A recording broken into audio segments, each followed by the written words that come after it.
Hello बच्चा party, मैं हूं अभिषेक और आप देख रहे हैं हमारा यूट्यूब चैनल अभिषेक पार्टी। दोस्तों, जैसा कि आप जानते हैं कि आप हमारे साथ यहाँ पर पढ़ते हैं इंटरमीडिएट की मैथमेटिक्स बिल्कुल ही सरल और अलग तरीके से। तो दोस्तों, आज की क्लास में क्लियर करेंगे 11.3 के क्वेश्चनों को, जानेंगे किस प्रकार से एक आसान तरीके से हल किया जाता है। 11.3 को स्टार्ट करने से पहले हम कुछ फॉर्मूलों के बारे में हाईलाइट कर लेते हैं, कुछ फॉर्मूलों को रिपीट कर लेते हैं। यदि हम फॉरगेट नहीं कर चुके हैं तो उन्हें रिपीट कर लेते हैं, तो उससे हमें एक्सरसाइज 11.3 को हल करने में कोई भी दिक्कत नहीं होगी और काफी इजी तरीके से हमारे सभी क्वेश्चंस क्लियर हो जाएंगे। तो कुछ फॉर्मूले देख लेते हैं। ये वो फॉर्मूले हैं जो एक्सरसाइज 11.3 में लागू होने वाले हैं। जैसे पहला फॉर्मूला है किसी समतल का सदिश समीकरण जो होगा r vector minus a vector into n vector equal to 0 से, ठीक है। फिर होगा समतल का कार्तीय समीकरण a x minus x two b y minus y one plus c z minus z one equal to 0 होगा ये, जहां पर ए बी सी ये आपकी दिकोसाइन कहलाएंगे, ठीक है, दिगनपात कहलाएंगे। तीसरा है समतल का कार्तीय समीकरण एलएक्स प्लस एमआई प्लस एनजेड बराबर डी। जब समीकरण एक ऐसे रूप में दिया गया है, समतल का समीकरण के रूप में दिया गया, उसका कार्तीय समीकरण इससे कंपेयरिंग करेंगे। L x plus m y plus n z equal to 0, जहां एल एम एन क्रमशः उस समतल की दिकोसाइन है। किसी भी लंबपात के निर्देशांक x बराबर एल डी, वाई बराबर एम डी, जेड बराबर एन डी से निरूपित किए जाएंगे। इसके बाद में 5 नंबर है समतल के समीकरण का अंताखंड रूप होगा x upon a plus y upon b plus z upon c equal to 1 होगा, ठीक है, जहां पर एबीसी दिगनपात होंगे। दो समतलों के बीच का कोण होगा cos theta equal to mod n vector into n1 vector into n2 vector upon mod n1 vector into mod n2 vector. उसके बाद में जब समतल लंबवत होगा तो a1 a2 plus b1 b2 plus c1 c2 equal to 0 होगा। यहां पर एक फॉर्मूला और डिक्लेयर कर लेते हैं, कब? जब समतल समांतर होगा तो उसका a1 बटे a2 बराबर b1 बटे b2 बराबर c1 बटे c2 होगा। क्लियर है। एक नंबर की बात कर लेते हैं। समतलों के बीच की दूरी क्या होगी? Mod x1 plus by1 plus cz1 plus d upon under root a square plus b square plus c square. इसके बाद में लास्ट फॉर्मूला है दो समतलों के बीच का कोण cos थीटा इक्वल टू होगा mod a1 a2 plus b1 b2 plus c1 c2 upon under root capital a square plus b square plus c square into under root capital a2 square plus b2 square plus c2 square. यहाँ पर दो समतल अलग अलग होंगे, उनके बीच के कोण को इस प्रकार निरूपित करेंगे। ओके, क्लियर हुआ। तो अब बात कर लेते हैं एक्सरसाइज की और जानते हैं कि किस प्रकार से इन फॉर्मूलों का यूजेस होगा और वो एक्सरसाइज हमारे लिए कितनी इजी हो जाएगी। तो दोस्तों, एक्सरसाइज को स्टार्ट करने पर मैं आपको बताऊं, यदि आपने अभी तक हमारे चैनल को सब्सक्राइब नहीं किया तो प्लीज कर दीजिए, और आप चाहते हैं मेरा वीडियो सबसे पहले आपके पास पहुंचे तो बेल आइकन को भी प्रेस करना ना भूले। और मिलते रहिए, हमें फॉलो करते रहिए इंस्टाग्राम, ट्विटर, यूट्यूब पर, और पाते रहिए हमें मैथमेटिक्स को पढ़ने में बहुत ही आसान तरीका है। और बहुत जल्द हम स्टार्ट करने वाले हैं यहाँ पर इंटरमीडिएट की फिजिक्स की क्लासेस। फिजिक्स की क्लासेस में आप जानेंगे कि किस प्रकार से एक बिल्कुल ही इजी और चुटकुले मेथड के द्वारा इस फिजिक्स को कैसे सॉल्व किया जाता है। तो हम आपको अपनी अगली वीडियो में फिजिक्स की क्लासेस के भी बारे में बताएंगे। तब तक यहाँ पढ़ते रहिए मैथमेटिक्स की क्लासेस को, एक्सरसाइज 11.3 के बारे में जान लेते हैं।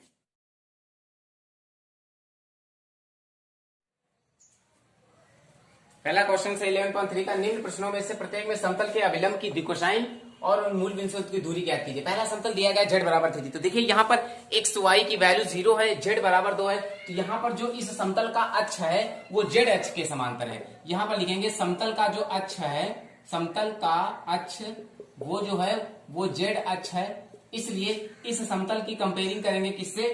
इस समतल की कंपेयरिंग करेंगे ax plus by plus cz equal to d से तुलना करेंगे, ठीक है। तो यहाँ पर a की वैल्यू 0 होगी, b की वैल्यू 0 होगी और c की वैल्यू 1 होगी, d की वैल्यू 2 होगी। तो इसकी मूल बिंदु से जो दूरी होगी वो तो 2 इकाई हो जाएगी। इसके बाद में कह रहा है समतल के अभिलंब की दिकोसाइन भी ज्ञात करना है। तो दिकोसाइन का फॉर्मूला हमने आपको 11.2 में बताया है, ठीक है। वहीं पर उस फॉर्मूले को हाईलाइट कर लेते। दिकोसाइन क्या होगा? cos थीटा इक्वल टू होगा a upon under root a square plus b square plus c square. तो देखिए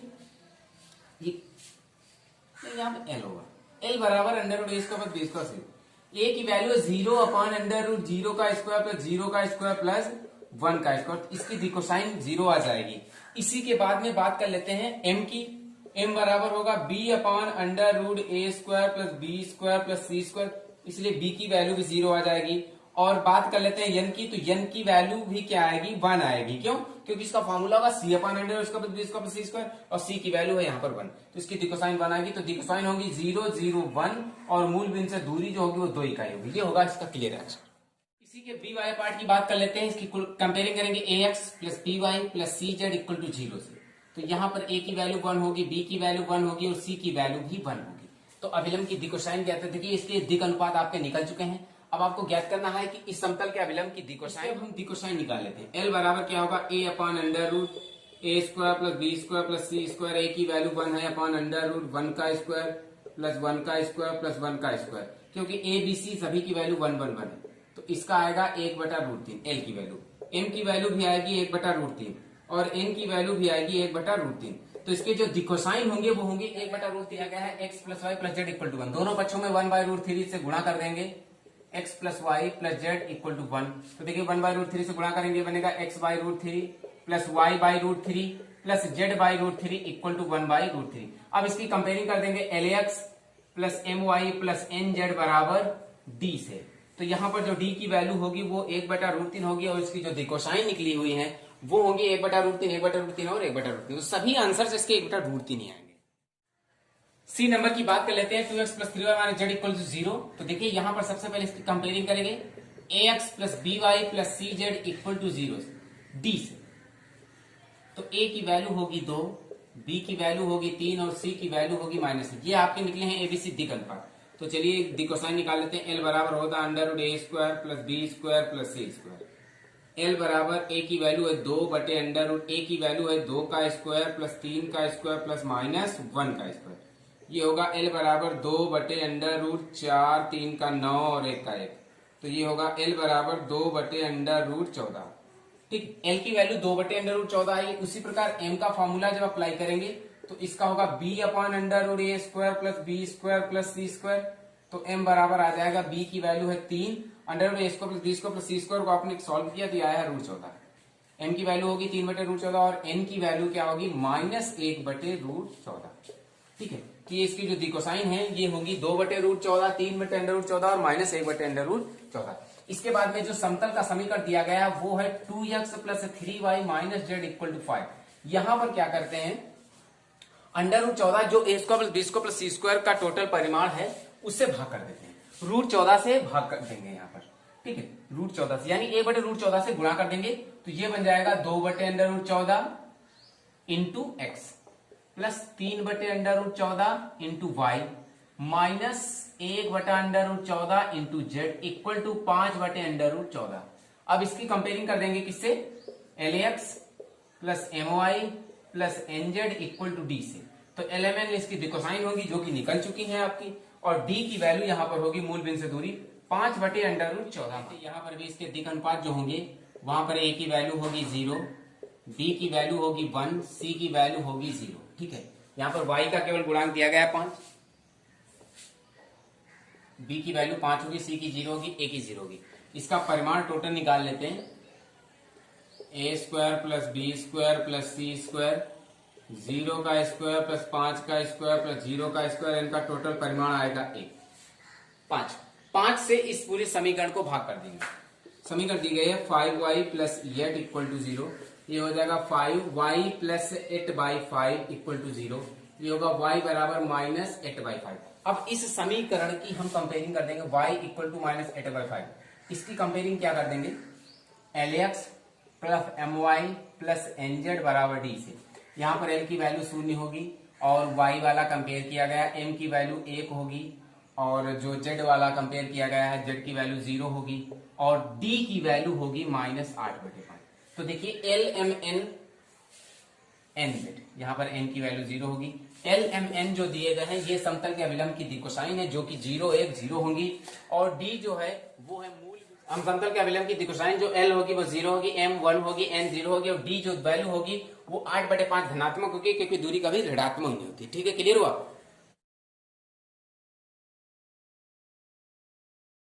सेकंड नंबर को ट्राई करेंगे, उस समतल का सदिश समीकरण ज्ञात कीजिए जो मूल बिंदु से 7 मात्रक दूरी पर हो और जिसका सदिश 3i plus 5j minus 6k पर अभिलंब। तो देखिए मूल बिंदु से जो दूरी दी गई है वो 7 मात्रक है D, और जो ये सदिश दिया गया है इसे हम n वेक्टर के रूप में मान लेते हैं। दिया है 3i plus 5j minus 6k। यहां पर फॉर्मूला यूज करेंगे क्या, समतल का समीकरण।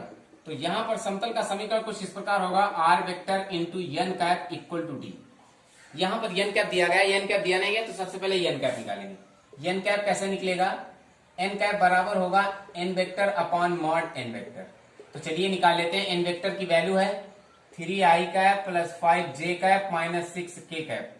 अपॉन अंडर रूट मॉड इसका निकाल लेते हैं इसी एन वेक्टर का, 3 का स्क्वायर प्लस 5 का स्क्वायर प्लस माइनस 6 का स्क्वायर, तो ये आ जाएगा 3i cap plus 5j cap minus 6k cap upon under root, ये आपका बनेगा 70।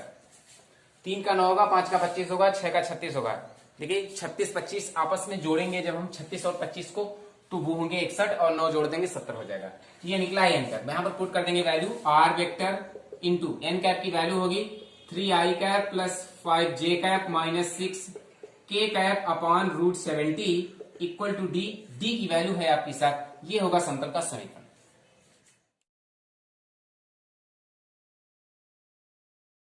देखिए यहां पर क्या पुट करेंगे, यहां पर हम मान लेते हैं, माना r vector equal to x i cap plus y j cap plus z k cap मान लेते हैं। इसको पुट कर देते हैं यहां पर आर वेक्टर की जगह पर, तो ये बन जाएगा x i cap plus y j cap plus z k cap into I cap plus j cap minus k cap equal to 2। चलिए इसकी तुलना गुणा कर देते हैं, तो देखिए ये बनेगा x plus y minus z equal to 2। यही होगा हमारे समतल का कार्तीय समीकरण। कितना इजी है। इसी का बी वाला पार्ट देख लेते हैं हम। आर वेक्टर इंटू 2i का प्लस 3j का माइनस 4k का इक्वल टू 1 दिया गया, तो यहां पर भी आर वेक्टर की वैल्यू को वही मानेंगे, लिखेंगे let r vector equal to x i cap plus y j cap plus z k cap मानते हैं। पुट कर देंगे आर वेक्टर की जगह पर, तो ये हो जाएगा x i cap plus y j cap plus z k cap into 2i cap plus 3j cap minus 4k cap equal to 1। चलिए गुणा करा देते हैं। आई कैप की वैल्यू 1 होगी, तो ये होगा 2x प्लस जे कैप 1 होगी, ये होगा 3y और प्लस माइनस माइनस का ये होगा 4z इक्वल टू 1। ये इसका होगा अभी समतल का समीकरण। अब बात कर लेते हैं समतल का समीकरण ज्ञात करना है और आर वेक्टर की वैल्यू नहीं है, तो यहां पर आर वेक्टर को मान लेते हैं। Let r vector equal to x i cap plus y j cap plus और के कैप लगा देंगे। और vector equal to x i cap plus y j cap plus z k cap put कर देंगे यहाँ पर। तो देखिए पुट करने के बाद ये क्या बनेगा आपका, ये बन जाएगा x i cap plus y j cap plus z k cap into ये बनेगा s minus 2t i cap plus 3 minus t j cap plus 2s plus t into k cap equal to 15। गुणा हो जाएगी x cap वाले, तो ये बनेगा x into s minus 2t plus y into 3 minus t plus z into 2s plus t equal to 15। ये होगा अभी समतल का समीकरण। ये आपका क्लियर हुआ थर्ड का। फोर्थ नंबर की बात कर लेते हैं। कह रहा है निम्नलिखित स्थितियों में मूल बिंदु से खींचे गए लंब पाद के निर्देशांक ज्ञात कीजिए। एक समतल का समीकरण दिया गया है, तो सबसे पहले इसकी तुलना करते हैं किससे, ax plus b y plus c z minus d equal to 0 से। तो यहां पर a की वैल्यू 2 होगी, b की वैल्यू 3 होगी और c की वैल्यू 4 होगी। ये एबीसी जो है दिक अनुपात निकालना है। यहाँ पर डी की वैल्यू कोई मायने नहीं रखते, ठीक है। हमें एबीसी के मान निकालने हैं जो दिक अनुपात होंगे, जिससे हम आसानी से दिकोसाइन निकाल सकते हैं। तो इनका रूट करेंगे सबसे पहले हम a square plus b square plus c square. तो a का होगा 2 का स्क्वायर प्लस b होगा 3 का स्क्वायर, c होगा 4 का स्क्वायर। इनका सभी करेंगे तो रूट 29 आएगा, ठीक है। क्लियर है। रूट 29 से हम पूरे समतल के समीकरण से भाग कर देंगे। समतल का समीकरण क्या है, 2x plus 3y plus 4z equal to 12। सभी को रूट 29 से क्लियर कर देंगे, भाग ऐसे। अब इसकी हम कंपेयरिंग कर देंगे Lx plus My plus Nz बराबर डी से, जो समतल का अभीष्ट समीकरण है। तो यहां पर L की वैल्यू होगी 2 बटा रूट 29, M की वैल्यू होगी 3 बटा रूट 29 और N की वैल्यू होगी 4 बटा रूट 29 और D की वैल्यू होगी 12 बटा रूट 29, ठीक है। क्यों? क्योंकि हमें ज्ञात करना है लंबपात के निर्देशांक। तो लंबपात के निर्देशांक का फॉर्मूला हम अप्लाई करेंगे।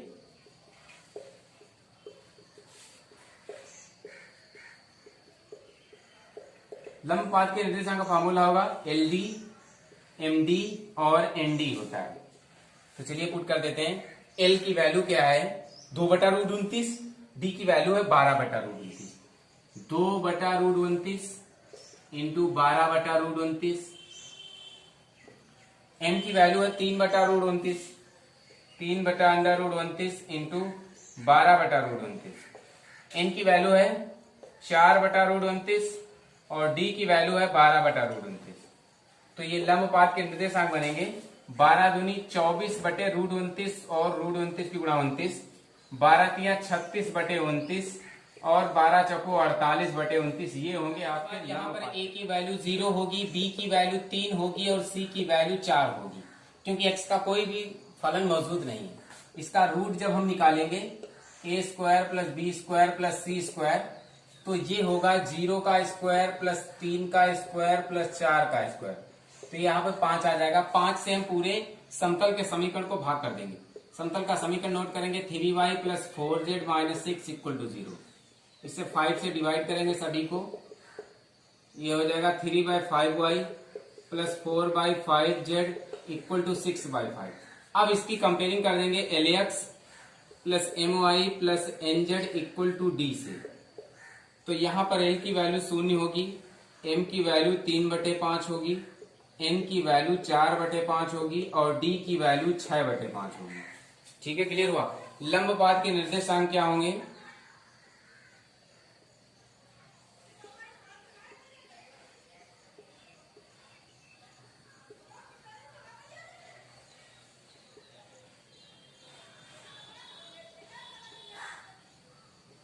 LD, MD और ND।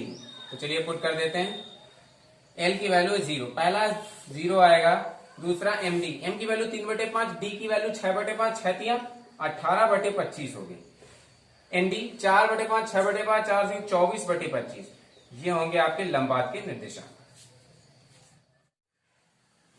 फोर्थ क्वेश्चन के C नंबर की बात करते हैं। x plus y plus z दिया गया है। A की वैल्यू 1 है, B की वैल्यू 1 है और C की वैल्यू 1 है। यहाँ पर ठीक है, एक्स वाई जेड में 1 1 1 गुणांक दिया गया है। इसका जब हम रूट निकालेंगे तो 3 आएगा। a² b² + c² 1 1 1 1 1 तीनों का स्क्वायर 3 होगा। √3 से हम पूरे फलन को भाग कर देंगे। ये बनेगा x/√3, y/√3 और ये होगा z/√3। इधर होगा 1/√3। ये दिया गया है। कंपेयरिंग कर देंगे LAX plus MY plus NZ equal to D से।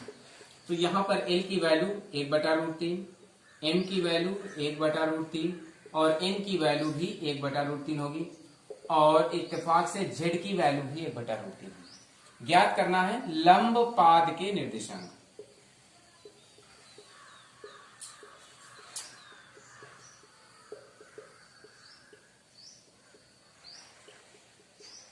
जो होते हैं LD, MD और ND।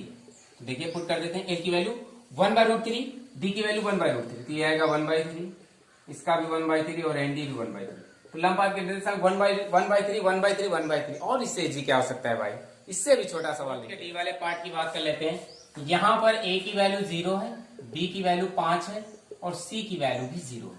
तो इसका जब हम रूट निकालेंगे a² plus b² plus c², तो इसका आएगा 5। 5 से पूरे फलन को भाग कर देंगे। 5y/5 8/5 equal to 0। तो देखिए ये क्या बनेगा, y इक्वल टू माइनस 8/5। अब इसकी हम कंपेयरिंग कर देंगे। कंपेयरिंग कर देते हैं इसकी। क्या? LAX plus MY plus NZ equal to D से। तो यहाँ पर L की वैल्यू 0 होगी, M की वैल्यू 1 होगी और N की वैल्यू 0 होगी, D की वैल्यू होगी -8/5। लंबपात के निर्देशांक क्या होंगे? LD, MD और ND। तो देखिए L की वैल्यू 0 है तो ये तो और फलन 0 होगा। N की वैल्यू 1 है, D की वैल्यू -8/5 तो -8/5 हो जाएगा। N की वैल्यू 0 पूरा फलन 0। तो ये लंबपात के निर्देशांक होंगे। देखिए 5 नंबर की बात कर लेते हैं। कह रहा है निम्नलिखित प्रतिबंधों के अंतर्गत समतलों का सदिश और कार्तीय समीकरण ज्ञात कीजिए जो बिंदु 1 0 -2 से होकर जाता हो और i cap plus j cap minus k cap समतल पर अभिलंब हो। उस समतल का सदिश समीकरण और कार्तीय समीकरण ज्ञात करना है। तो जो आपके पॉइंट्स दिए गए हैं वो है 1 0 और -2। तो इससे जो हमारा एक ए वेक्टर निरूपित होगा वो होगा i cap minus 2k cap, क्योंकि j कैप वाला फलन 0। और जो समतल का दिया गया है समीकरण, इसे हम n के वेक्टर से निरूपित करेंगे। ये होगा i cap plus j cap minus k cap. ज्ञात करना है आपको क्या? सबसे पहले निकालना है समतल का सदिश समीकरण। क्या होता है समतल का सदिश समीकरण। पीछे कॉपी खोलिए, हमने आपको इसी एक्सरसाइज को स्टार्ट करने से पहले फॉर्मूलों के बारे में जो बताया था उनकी बारी आ चुकी है। तो पहला क्वेश्चन से पहला जो फॉर्मूला बताया था वो था r vector minus a vector into n vector equal to 0।